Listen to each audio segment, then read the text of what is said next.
Ուրեմն կներեք, որ այսքան հաճախ եմ դուրս գալիս լայվ, բայց իրադարձություններ են, որ պատահում են եւ կատարվում են, եւ սա լավագույն միջոցն է պատասխանելու այդ հարցակումներին, որոնք այսօր կոնկրետ տեղի են ունեցել հենց ինքը վարչապետ Նիկոլ Փաշինյանի կողմից։ Ուրեմն ինչ է հայտարարել Նիկոլ Փաշինյանը։ Նա ասել է, որ Լևոն Տեր-Պետրոսյանը, սա մեջ բերվում է, պետությունը թակարդ է գցել, ուրեմն եւ որ նա հիմա ինքը Նիկոլ Փաշինյանը այդ պետությունը թակարդից հանել է։ Հիմա գիտեք, մի հատ հարց է ծագում։ 2008 թվականին Նիկոլ Փաշինյանը պնդում էր, որ Լևոն Տեր-Պետրոսյանը հաղթող նախագահ է, լրիվ ողջունում եւ գովաբանում էր նրա Ղարաբաղյան քաղաքականությունը։ Հիմա պարզվում է, որ այդ ամբողջը սխալ էր եւ հարց է ծագում, ինչ է փոխվել։ Իսկ փոխվել է մի պարզ բան։ Փոխվել է այն, որ այդ ամենից հետո Նիկոլ Փաշինյանը դարձավ Հայաստանի Հանրապետության ղեկավար եւ կործանեց Արցախը,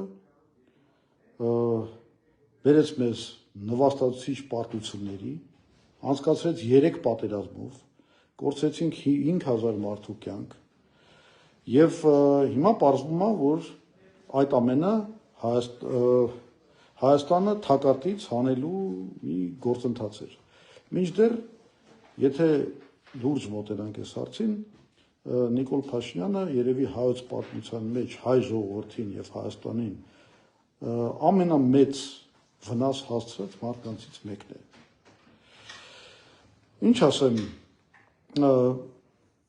ինքը ասում թակարդից է անել, բայց լրիվ այլ տպավորություն է, որ այսօր Նիկոլ Փաշինյանը Արցախը արդեն կոխել է Ադրբեջանի երախը, հիմա Հայաստանն է փորձում կոխել Ադրբեջանի թիրախը։ Այս ուրեմն այսքանը եւ ինչ ասեմ, այս ոչնչությանը մենք իհարկե պատասխանելու ենք, որովհետեւ չի կարելի անպատիժ թողել, որ Նիկոլ Խղճուկը, ոնց որ ինքը կմտնի պատմության մեջ, կամ Նիկոլ Ողորմելին թույլ տա իրեն այսպիսի արտահայտություններ։ Եվ բնականաբար նորից կոչ եմ անում մեր ժողովրդին ամեն ինչ անել այս ընտրություններում, որպեսզի մենք գոնե այդ ողորմելի ղեկավարից կարողանանք ազատվել, որպեսզի որպես ժողովուրդ գոնե չդառնանք ողորմելի։ Շնորհակալություն։